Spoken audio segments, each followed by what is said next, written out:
projects this morning, so much so that I had a little panic and took myself off into the background. I was going to completely swap out my presentation for one of our sort of flashy, very cutting-edge sort of BIM delivery projects with all algorithmic and computational design. But I had to have a little word with myself and think, actually, going back to basics is still relevant for a lot of people. And through this presentation, I think you'll see that as an industry, we're seeing some front-end stuff here that's amazing, is going to save huge amount of, that's giving huge efficiency savings. But at least in the UK, we have a really long tail. A lot of people, a lot of companies are still to start their BIM journey. And really this is about some tips for people how to actually start that journey. So I called it pragmatic BIM, but in the UK, BIM has been oversold and misunderstood. So I've retitled my presentation to Pragmatic 3D Collaborative Working. And because we like an acronym, 3DCW, we've got far too many acronyms in this industry already. As always, whenever I do a presentation, I check that I'm using the right sort of terminology. So I Googled pragmatic, and this is what comes up. And I'm not suggesting that a lot of these technologies are already delivering fantastic savings, but you've got to start somewhere. So this presentation isn't for BIM geeks, and the reason I don't like talking to BIM geeks, I include myself as a BIM geek, is kind of summed up in this. This is an extract from an article on BIM Plus. It came out in September last year. I'm going to try and describe it. They used data to analyse millions of web articles. And basically, it works something like this, that the size of the blob represents the amount of information that's available in that area. The colour is how often it's accessed, and its proximity, how closely those blobs are related to each other, is how those topics relate to each other. And as a BIM geek, I was kind of looking at, there's definitely something missing. It turns out that we created a BIM silo, and this BIM information in the UK is accessed by a new generation of, let's call them BIM geeks. And interestingly, it's accessed equally by men and women, but the age demographic is between 18 and 34. So it's the younger generation that are accessing this information, and it's fundamentally wrong. What we were trying to do with the BIM process is get rid of the silos, and we created a brand new one. And this is really the kind of drive of my presentation, is to get rid of the BIM silo and make it business as usual, and let's have BIM-enabled projects, not separate BIM things. So you may have heard in the UK we have this BIM Level 2 mandate from the government.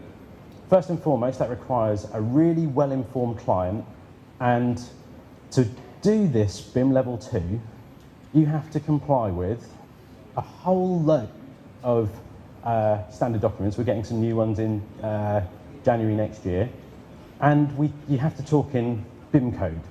There are probably more acronyms. There's certainly more acronyms within BIM than there is in the maritime industry, and I think we're getting close to the health industry. Really important area that people forget is this. Government soft landings is a huge part of BIM Level 2 in the UK, and it's a terrible name. It's better termed smooth takeoffs. It's about the idea of understanding what a client wants before you start the process, actually delivering those client needs from the outset. And I really get it. It's all about this, we've heard already about the benefits for a hospital to use this facilities management. They're going to save millions of pounds moving forwards. But the fact is, this is a slide from the BIM Alliance, and what is it? 98% of the construction companies in the UK have 34 or less employees. So it's an SME-driven industry. A lot of construction is being driven by small companies. And they use this, they talk about the long tail of industry. I think they use the wrong kind of animal. It's more like this. The long tail is much, much bigger than we realise. Okay, so back in 2016 was when the mandate was driven by the UK government. And if you asked in a BIM conference, who's doing BIM level 2? Most of the audience would have stuck their hands up. And as we've learnt what BIM level 2 is all about, and how many documents and how many acronyms you have to understand, and all of the bits and pieces that you have to complete to do a BIM level 2 project, so a couple of years later, everyone's wearing VR headsets, but we're all a bit confused. We're not sure if we're doing BIM level 2 or not. What's happened now is we've got, there are definitely some people doing BIM level 2, but I think this realisation about the transition to digital means BIM level 2 is really important for the larger projects, but every project can benefit from 3D collaborative working and more efficient and more creative uses of technology. And it's a journey. So the key thing about any kind of journey is it needs planning. Don't be surprised that if you don't get to your destination, if you don't have an idea where you want to get to. So I would, this is really a recommendation to those people who are authoring models and working towards a collaborative 3D approach. So first of all, to figure out what you actually do already. A lot of the BIM processes are about delivering efficiency through what you do. It's amazing how many architects and designers haven't got a standard list of what they do as their standard service. So do that at the outset and figure out how you're going to check it. How do you know that you've done what you intended to do? Secondly, name things correctly. I mean, everybody in this room can think of a different way of naming files. It's kind of not the point. We've got a standard, you may as well follow it. It's simply following the naming convention is the easiest part of getting to BIM level 2.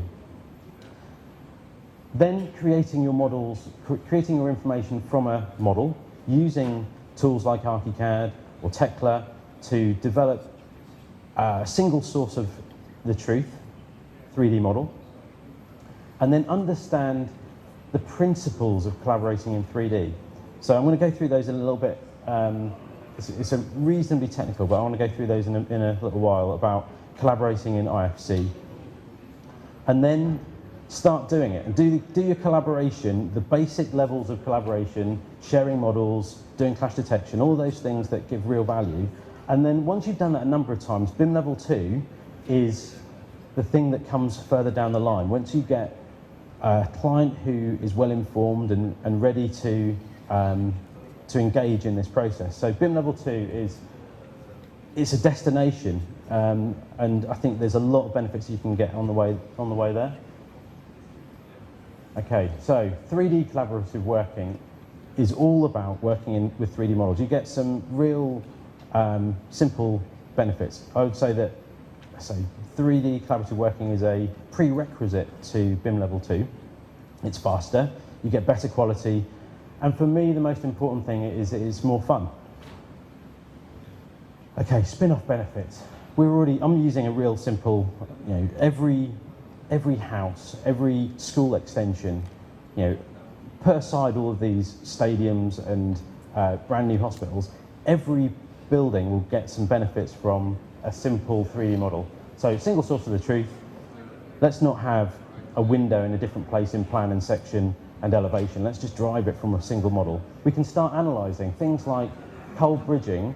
These are really simple analytical things that you can do as an architect or as a structural engineer already. It's just delivering that information in a much more efficient and I'm so sorry. The idea of visualization, I'm just going to grab a drink. The idea of computer visualization, helping to engage with your customers. We've already heard that people don't understand 2D drawings, and giving them tools, things like BIMX and 3D things to explore helps them understand your proposals better. Schedules. As an architect, creating door schedules and window schedules should always be driven from the model. It gives us the much faster delivery and higher quality information.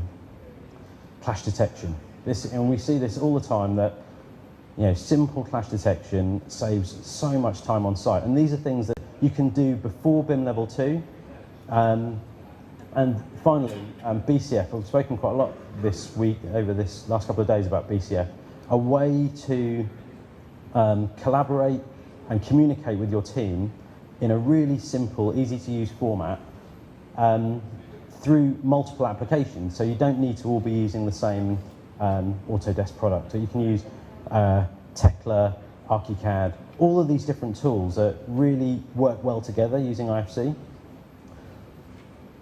Okay, how much to model? So this has always been this kind of $64,000 question. How far should you go? And as a simple rule of thumb, I'm going to rattle through these. I think every project, if you model everything up to 1 to 50, you will get much higher quality information out. We don't need to model everything. I've seen there's been some tweets recently about people holding their hands up and saying, haven't we done well? We modeled every brick on this project. It's not really about modeling bricks. It's about modeling salient information that's going to be used throughout the information production and hopefully future life cycle. If it's quicker to model, then definitely model it. So let's do a really quick comparison between 2D and 3D. So something, you'd have to be pretty good to draw this simple shape in 26 clicks in a 2D package.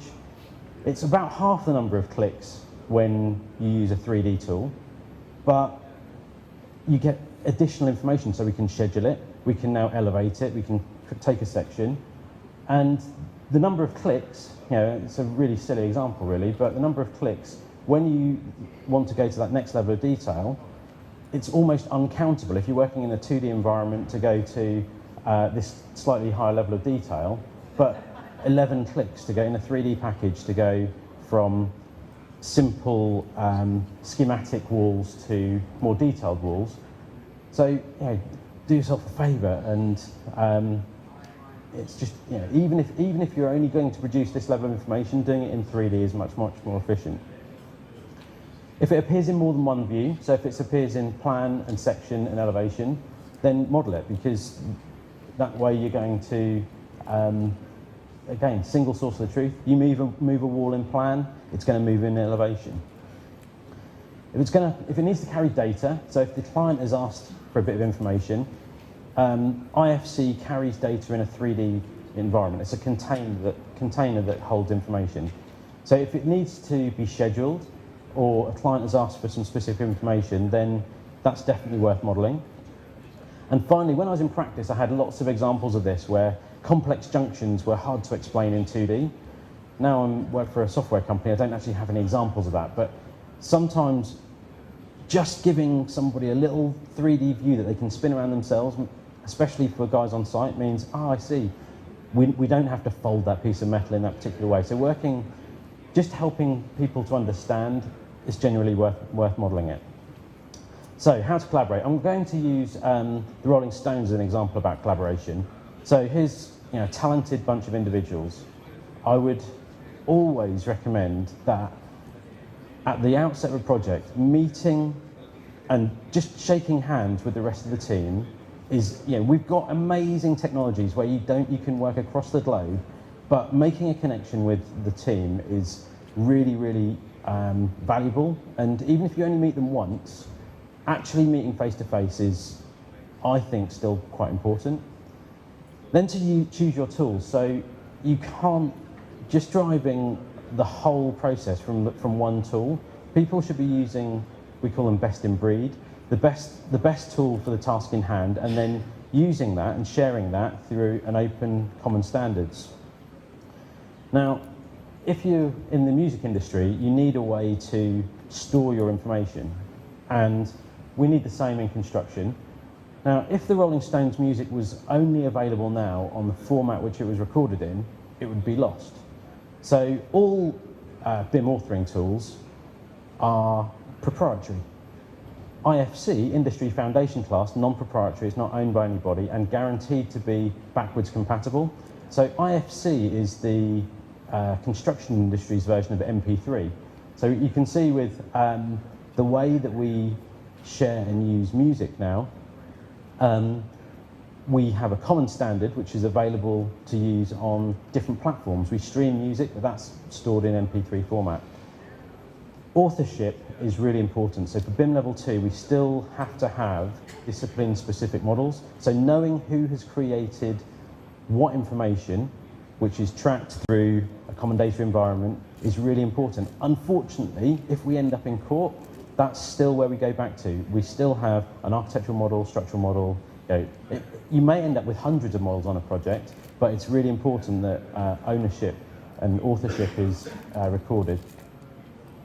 So this is a really simple idea. The reference model concept is the idea that as a structural engineer, so this is a structural column owned by the structural engineer, and the architect comes in and places his walls. So we know those walls are owned by the architect, the column by the structural engineer.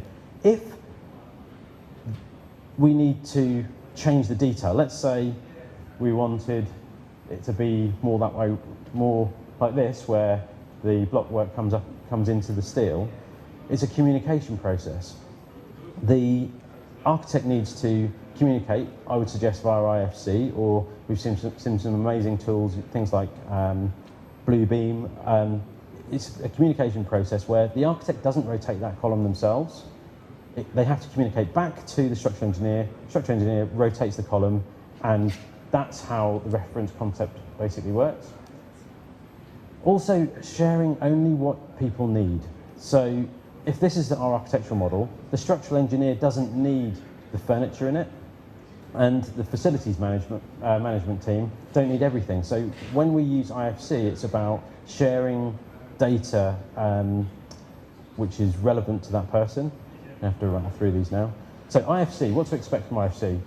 Accurate data and geometry, and round tripping. So IFC had a bit of a bad reputation where people were trying to create an IFC in one program and then reopen it and expect it to be exactly the same when they reopened it. It's not the case. It doesn't even work with language. So this simple statement, when the going gets tough, the tough that gets going, if we convert that into Korean and back again, the outcome has a different meaning. When the going gets tough, it just gets tough. Live with it. So what to expect from IFC? What IFC does, within our tools, ArchiCAD, Revit, whichever they are, these things can be, this window can be multiple versions, but when you take it to IFC, it captures it in that state, so you can't change it once it's gone into IFC. IFC only carries 3D information, it doesn't carry the drawn information. It doesn't carry all the different views that may be available within Revit or ArchiCAD. We also need to think about the minimum level of data that a model should contain. So classification, structural function, position, renovation, and descriptions are all really important at a very, very base level. If you're working with a well-informed client, then you may need more information, but at a base level, these things should be included. I'll rattle through these. Okay. Oh, I didn't know that. We'll go back then. So let's talk about BCF. BCF is a great format. This is where you can identify an issue in one application and share it using a really small format, and then it's identified in other tools. So this is a BCF file that's been shared and opened within Tekla, Revit, Navisworks, and it's just a really good way of identifying and managing clashes. So, change makers matrix. So when I go into practice, quite a lot of the time, the people they understand that BIM is important, and they but for some reason they've stuttered. They haven't quite got there. And we use this, so how does it feel? And quite a lot of the time people say, oh, we're frustrated. Yeah, we know that we want to get there, we've had a number of goes at getting there, but we've had multiple false starts. And this is a 1950s model, I think. And the idea is that in order for change to happen, you need all of these things to come in place. So if you've got a false start, chances are you didn't have an action plan. So this is really, again, not really related to BIM, it's just another business practice, but making sure that you've got a case for change. We know, it's been well proven, but people need to understand the case for change. Just because somebody else says that it's important doesn't necessarily mean that they feel it for themselves in their business. Having that vision, all of these things are absolutely critical for change to happen. Let's talk about some easy wins. So, figure out what you do, and if you're an architectural practice, listing that out and understanding what you do will help avoid scope creep. Architects are terrible at scope creep. You'll need to do that as part of a BIM process for a task information delivery plan. Create your documents from a model. This is the fun bit, and I think really 2D tools are, if you're still working in a 2D environment, you've definitely lost competitive advantage. Check, review and approve information before sharing. This is absolutely critical as part of a CDE, and something that got lost through CAD. As soon as people could take somebody's initials that they put into a CAD program and copy it onto another sheet, that was what was happening. So that checking process has kind of been lost. Understand and collaborate using IFC and BCF. This is so much faster, so much quicker and much more fun. I think that every project should be using these kind of collaborative methods. Don't have BIM meetings. Don't get a load of BIM geeks into a room and have them talking code. Bring in the project managers, bring in the actual people that are going to deliver that project on the ground and talk in plain language, but use tools to drive efficiency and drive quality. And finally, be generous. And what I mean by that is it's very easy to identify a million clashes and point the finger and be slightly aggressive and say, I just think that the human side is so important. And if you, and I've seen this where people have really come in, oh, your model's rubbish, you've got all of this information that's not there. There's probably a reason for it. Maybe it's not the right stage of the project for them. Maybe they didn't understand in the first place. So just being generous and being, really good human beings as part of this process makes it much more enjoyable, fun, and I think that will deliver better projects in the long run. I think that's me. Thank you very much.